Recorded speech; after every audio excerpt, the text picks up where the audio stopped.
It could be terrible, and it could be great. It's not clear. Just when you thought Joe Rogan's podcast couldn't get any better, we spotted Elon Musk in the round 1 as well as in round 2. Elon Musk, the Tesla chief and king of innovation, graced the podcast, and honestly, we couldn't get enough of it. Do you think you really know Elon Musk? Well, I bet you don't. In this video, I will be sharing 10 takeaways from Elon Musk's Joe Rogan Experience podcast episode. Fasten your seatbelts because you're going to hear some amazing things. Before waiting further, let's dive right into the list. Number 10, Elon Musk is going minimalist. I think possessions kind of weigh you down. They're kind of an attack vector. You know when you're rich and you have the money to afford everything, you will probably go and buy everything you set your eyes on. You will fill your huge house with all the luxurious items, have fancy cars, and a wardrobe as big as a king-size bedroom. That's exactly what someone would do with the money. Let's consider that someone as Elon Musk, who is tech-savvy. You can imagine him having a fully technological house. But guess what? He is not what you thought of. Elon Musk shared that he has sold his extra houses and all the necessary items and wants to only keep the things that are important and have sentimental value. He further said that he's already spent a lot of money on unnecessary junk items because he has the money, but now he wants to cut back drastically on his consumption. That is an impressive move. Number 9, smart people opt for finance and law. We should have, I think, fewer people doing law and fewer people doing finance and more people making stuff. Since the beginning, we have fancied science and technology as an ideal career for the smart-minded people. We believe that those kids in school who are getting all the A grades will somehow end up as scientists. To our surprise, Elon Musk revealed this by saying, "Too many smear people going into finance and law." This means that those smart-minded people do not go into the technological world to create the world-changing innovations. Elon stressed that not enough smart people are creating things that make the world a better place.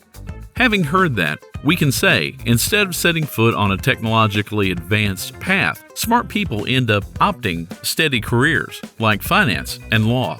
People are not willing to take the risk. Innovations do not come easy. Some might just spend all their lives and never be able to build anything significant. Number 8, people should be nicer to each other. I think people should be nicer to each other and give more credit to others.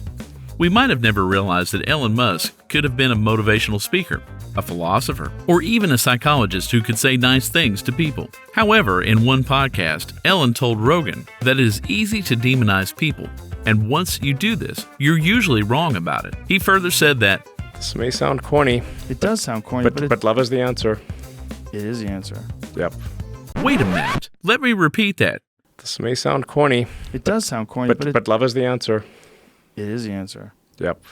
Okay, now that you've heard this good talk, let's go 2 days back to when he said this. 2 days prior to saying this, Elon called British cave diver Vern Unsworth a child rapist. That's not all. He's been fighting through words with the cave diver for a long time. Elon Musk once referred to him as Pedo Guy in a tweet that followed the rescue of 12 Thai boys soccer players, along with their coach, from a flooded cave in Thailand. I mean, there's a lot of negativity on Twitter. The irony. Number 7, he spends his time on 2 important life missions. Yeah, I mean, I hope the future is more fun and interesting, and we should try to make that way.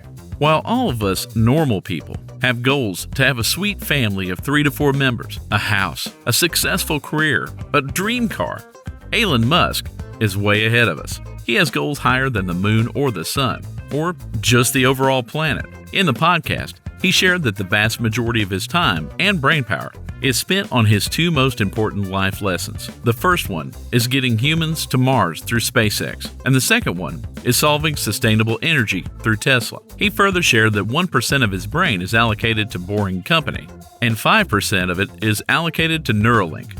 Now we know it's the brain that is really different. While we might be satisfied driving a solar car, Elon is busy working on proving more solutions. Salute to the man. Number 6, the goal of Neuralink.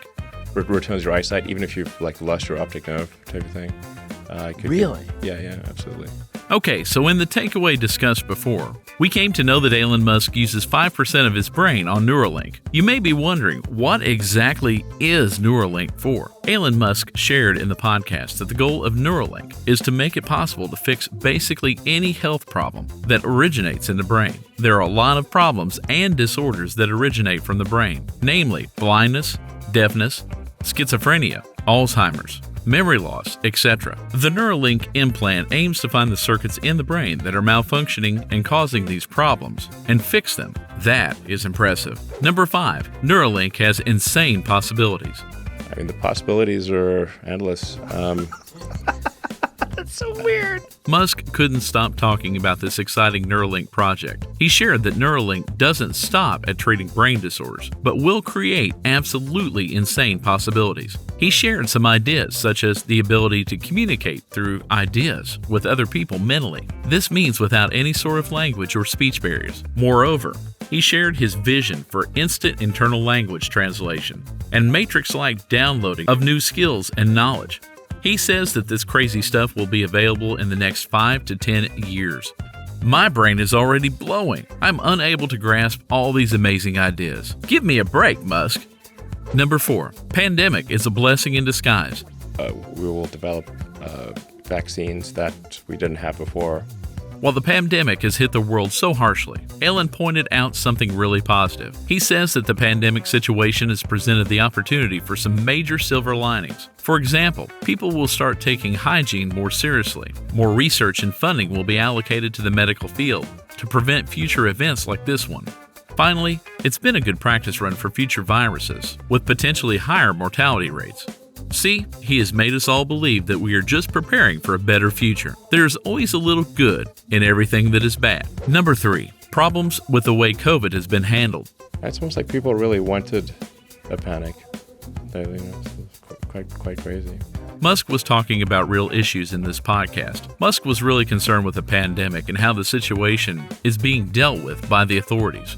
He continued to talk about the pandemic and shared that the way pandemic was handled has really big problems. He highlighted 3 major problems, and they are: firstly, moral quandaries were created as the government was offering free money to hospitals with more possible cases. Secondly, testing for the coronavirus was badly underutilized.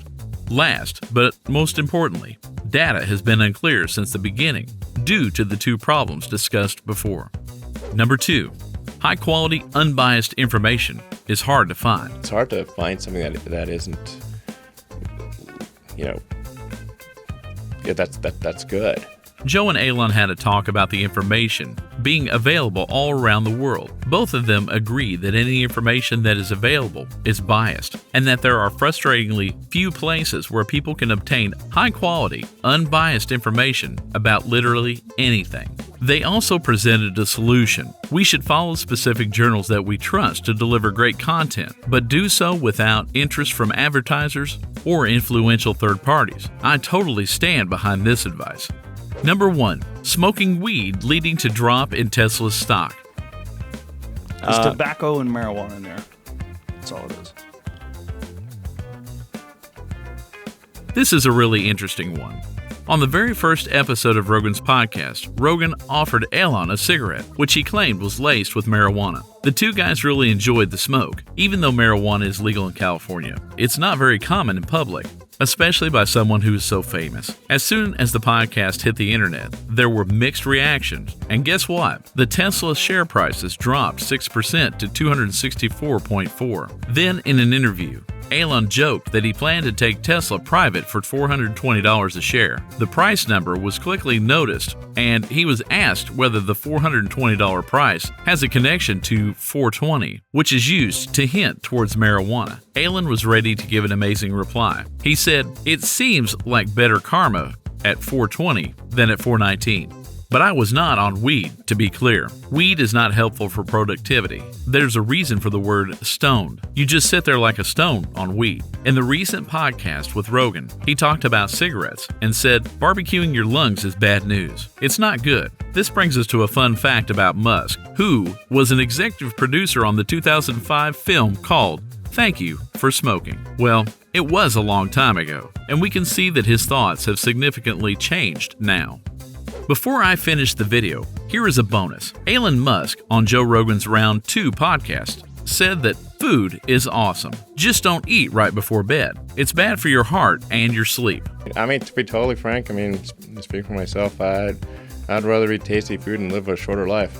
Now that you know the takeaways, which one was your favorite? Let us know in the comments below. Make sure to subscribe to the channel and hit the bell icon to receive notifications for the latest videos. I will be back with another amazing video soon. Stay tuned.